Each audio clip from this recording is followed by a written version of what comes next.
region and expressed to him how appreciative we were of him, allowing this helicopter to bring Rocky here to this location. Now, so as far as Rocky's concerned, I'm not the expert, and I don't even portray to be one with regard to his health. When we left last night, the handler, the partner, he was here and stayed with him throughout the night. And he seems to be stable, but instead of myself trying to tell you what that is about, I would rather have the experts behind us, and Dr. Shockley is going to talk to us about that. And then we also have had many requests or inquiries about the possible contribution, to some fund. And Dr. Shockley is going to talk to you about that as well. So if there is, interest, we've received national interest on this. So they'll tell you if and when, and we'll be back. He apparently looks like he's not going to be released tonight due to continued observation. But I'm going to leave that to them, and I'll set aside here and let Dr. Shockley talk to you, and then we'll answer any questions that y'all might have. All right, Doctor. Howdy, how are you doing? So Deputy Rocky presented yesterday about 5 o'clock, maybe 5:15. The DPS helicopter landed on South Post Oak Street there, and the handler and a couple other officers carried him on foot to our door here. We have worked with Memorial Hermann Life Flight in the past, so we have protocols set up for handling K-9 officers. As the Marshal indicated, we did help Officer Jorka a year or so ago, and so that was through Memorial Hermann Life Flight. Everything went very smoothly with that, so our staff kind of knew how to do that. Dr. Alyssa Fee, Dr. Anna Joy Jackson, and Dr. Geistert were here to triage Deputy Rocky yesterday evening. He had some multiple gunshot wounds, obviously, he was bleeding from. So we got him stabilized, and then myself and Dr. Cooper here performed surgery this morning. The first injury was the left side of the nostril. There was an entrance wound. It was about a 5-centimeter gash along the muzzle that then exited. That was kind of inhibiting his ability to breathe. So we did place some nasal oxygen and got some stuff going for Deputy Rocky last night, kind of closed that wound up. Then there was an entrance wound and an exit wound on the right side, right behind the jawline, kind of the neck, and then through the shoulders. Narrowly missed his spine, which is amazing. Hand of God was there and directed that bullet away from all of those vital organs. So really pretty routine surgery this morning. We closed up those wounds, put in some drain tubes, closed up his nostril. Dr. Cooper did an amazing job, did a little plastic surgery on his nose, so it's hard to even tell that you can see a wound there. So he should make a full recovery. He's just on pain meds and fluids. He's walking, we've got him up walking, he's eaten twice, he's urinating, defecating, so he's looking good. So that's the medical side. I don't have any other questions. Talk a little bit about the fact that, this is a dog that had a very close encounter with somebody who was willing to just shoot. He came out of it with these particular injuries. Did he come out lucky, better off than we maybe? He's the luckiest dog I've seen. But definitely, and I don't know if you call that luck or the hand of God, but that bullet, could have ended his life instantly, and it didn't. He had a head, facial wound and then a neck wound, and he's a hero, right? The dog is the hero, and I don't know how many officers he saved, but he did. Sorry. Despite his wounds, how was he? Was he, when he saw his handler and all of that? Yeah, so his handler has not left his side, and been there the whole time. And so when he presented, he was shocky. And so we had to put him on fluids. He was a little bit obtunded from that. We did start him on pain meds right away, but his vitals were pretty good the whole time. So just an athlete. He's an amazing dog, and so if this was a older dog, it might have been the end. But he's young, healthy, so he's prepped for it. So he did really well. What does quality of life look like for an animal He should return to full function. I don't see any reason that he wouldn't return and be able to catch more bad guys and hopefully get rid of evil in the world. Yeah, I mean, from the marshal's perspective, how does that work? I mean, is he able to return to service once he makes a full recovery? Well, from the injuries that you have been reported just now by the good doctor, it looks like he will be back. It'll take a while, not necessary to try to get him.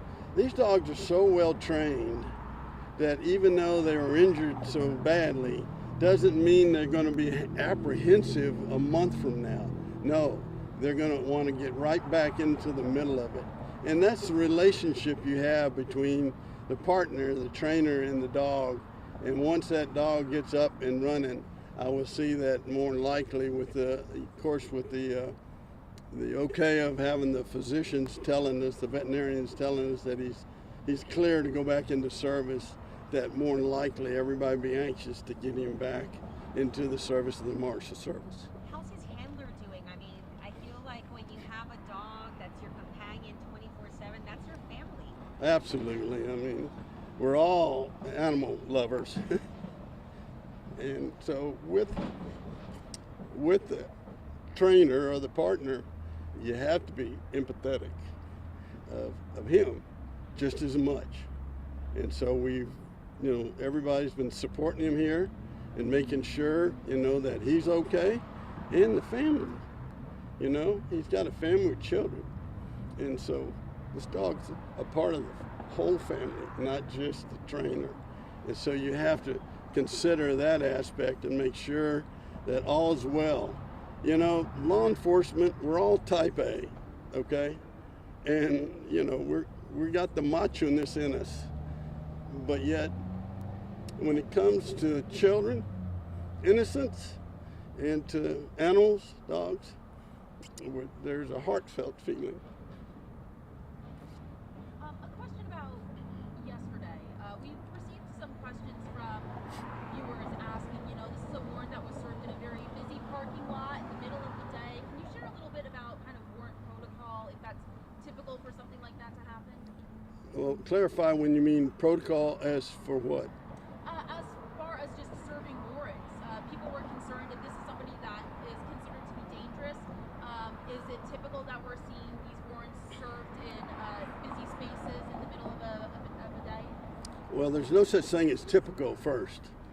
I mean, every situation is a different situation depending on the threat matrix, and then also to whom the areas are and the safety of. They had no expectations that someone's going to jump out of a truck and start firing upon them. As they approached, as you well know, they approached the vehicle. The person just instantly was out and started shooting at the Deputy Vargas, to which, he succumbed from his wounds. But we also train constantly of environment. What environment are you in? Bring other officers. The U.S. Marshal is probably one of the best agencies that knows how to pin. Are y'all familiar about pinning a vehicle? They take all four sides. That is, to me, the best thing that you can do, because then you don't have this. And they were not able to get all the vehicles in play. And this guy knew he saw the threat and immediately got out and started firing upon our deputies on the task force. You talked about the training. I mean, just talk a little bit about what these guys do to make sure they're ready for this kind of activity and service. It's daily. Living it and doing it every day is training. But we also go through policies and procedures and safety aspects, and we also see, not only from the Marshal Service, but all law enforcement, lessons learned. And we learn from that. You have to connect, communicate, and collaborate. Those are the three most important things as far as being successful as a leader and in law enforcement. And it's a constant connection of communicating, even with some of the deputies now that have been involved in this incident. We will want them to debrief. We'll debrief with them, and then also have them communicate to their fellow partners and deputies as to, what was it like? What did you see? How did you see? What could we have done better? And that's the most important thing, is to always analyze, always live and be fluid of what you do, because ultimately we want officer safety just as much as we want the general public. We pursue the evil and the worst of the worst for the sake of safety to our community. We want to champion for those that are not able to champion for themselves. So it's a constant factor, and you have to have that mindset, to be in this kind of business, and that's what we do, not just the Marshal Service, but all. You mentioned that pinning tactic. Obviously, in the surveillance video, we really only see those two officers. Were there other officers there for that initial kind of encounter with our suspect? There were other officers, but I'm not at liberty to discuss any detail because it's still under investigation. From the vet's perspective, can you talk to us about the critical moments from the time that chopper landed until Rocky was back there getting work done? And also, this was the end of the day, so I don't know what your staffing is like here. Like, were people trying to go home and everyone kind of jumped into action? No, we're a 24-hour hospital, Okay. and that's one of the reasons that we're part of the Memorial Life Flight Herman K-9 officer program.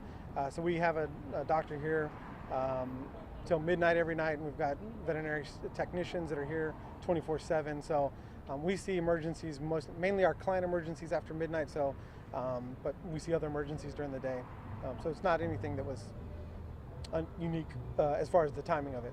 In terms of timing, though, having that helicopter being able to transport Rocky here, Critical. would that have made a difference if that was not available? If you take that out of the picture, would we be talking about a much different situation right now? Yeah, very critical.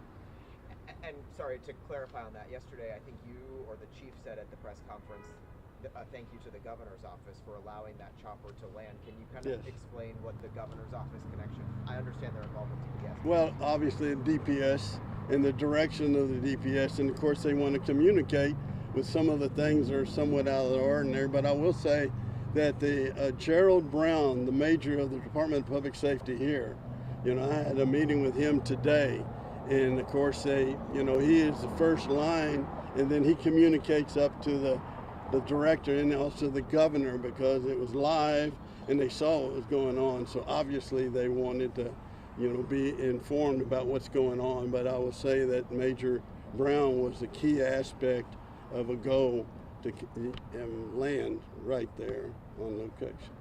Marshall, have they checked those dumpsters before, or was this the first go around at those? Well, again, we're in an investigative nature, and so I will refer to that at a later date when we'll be able to give you a better briefing on what transpired completely.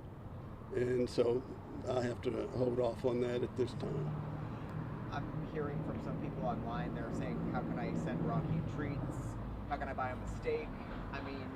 Obviously there is a viral nature to this. Can you just speak to that? And for people who do want to help or What can they do? support Rocky or the vet hospital here?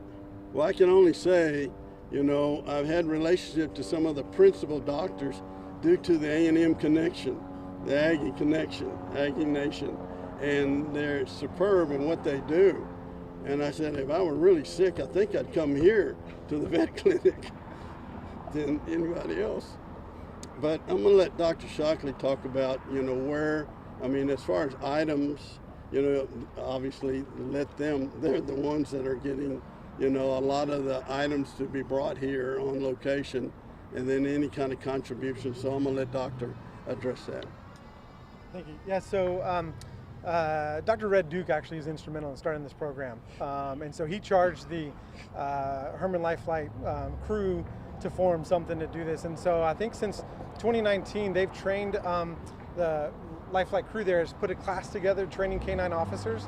They've trained over 2,000 K-9 officers around this part of Houston since 2019, and I've helped them with that. So we're trying to look at doing something with Dr. Red Duke's fund for him, or for those K-9 officers. They have flown 3 officers, K-9 officers, to facilities, one to us a little over a year ago, and then one to another individual, or 2 other places. I think Virgie is the other clinic that's involved, as well as Texas A&M.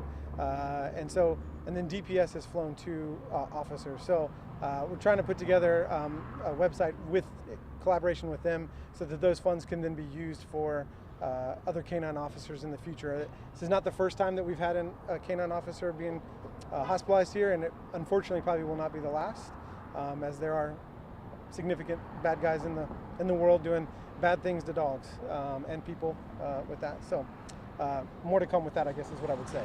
And based on how he's doing now, any idea how much longer he may be here before he gets to go home? We're hoping that in the next 48 hours, 72 hours, he should be released. He's doing really well. It's painful getting shot. So he's recovering really well. He's, like I said, ahead of schedule. He's eating well, he's drinking well, he's doing what he should be doing. And so we're just letting him get some much needed rest. Those drain tubes will have to come out in 4 or 5 days. That's pretty standard procedure. It's just a follow-up appointment type thing for him. Shouldn't be a big deal for us. So. When he was shot, did officers apply like a tourniquet, pressure, anything that kind of? Yes, helped? there was, I believe, Deputy Frank's shirt and other things that were applied. And so when he came in, yeah, there was pressure bandages basically applied to it. And so then we, repaired those, replaced those as we were exploring the wounds last night. Did that help though? 100%. Yeah, absolutely. Otherwise, I mean, that wound over his shoulder was just bleeding continuously throughout the night. And so we were kind of monitoring, making sure he wasn't anemic, which he wasn't. He never got in danger of being anemic. So minimal blood loss considering, but he's feeling a little sluggish today because of that blood loss. So.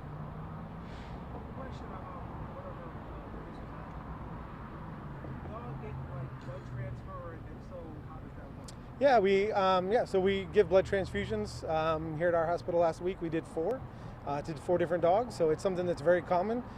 We have a blood donor program where we take dogs and donate blood. Again, just like a human, the blood's only good for a period of time, and there are other clinics around, other emergency clinics that have blood donor programs as well.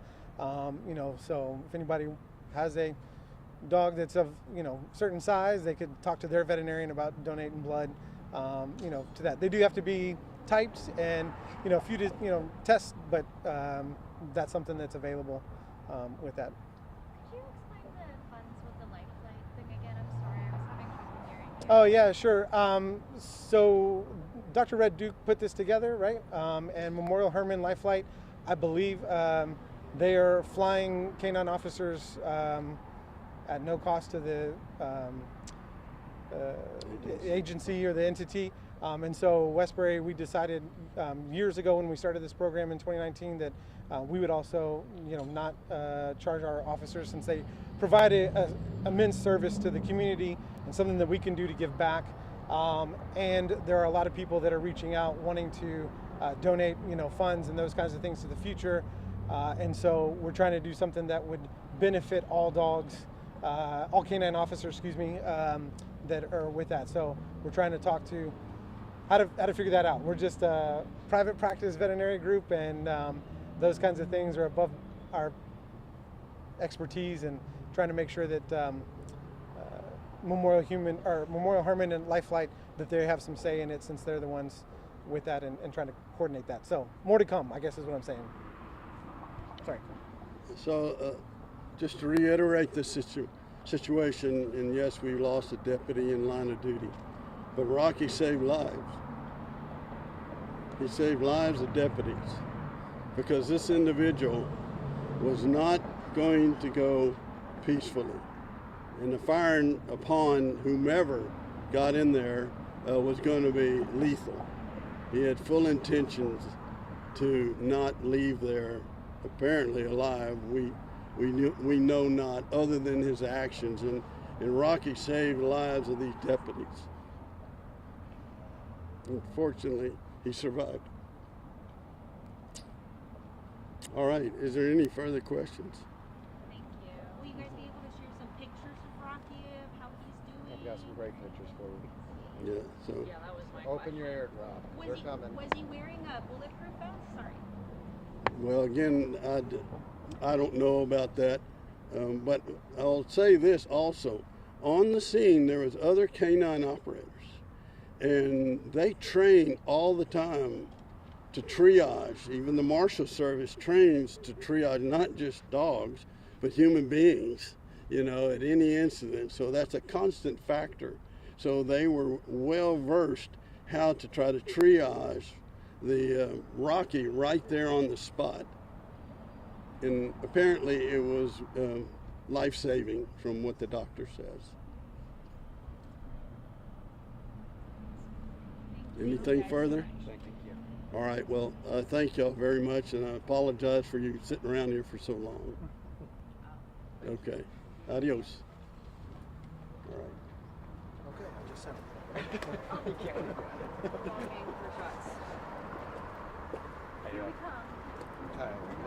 These had to get approved from DC, as well as we wanted to be respectful to the handler. So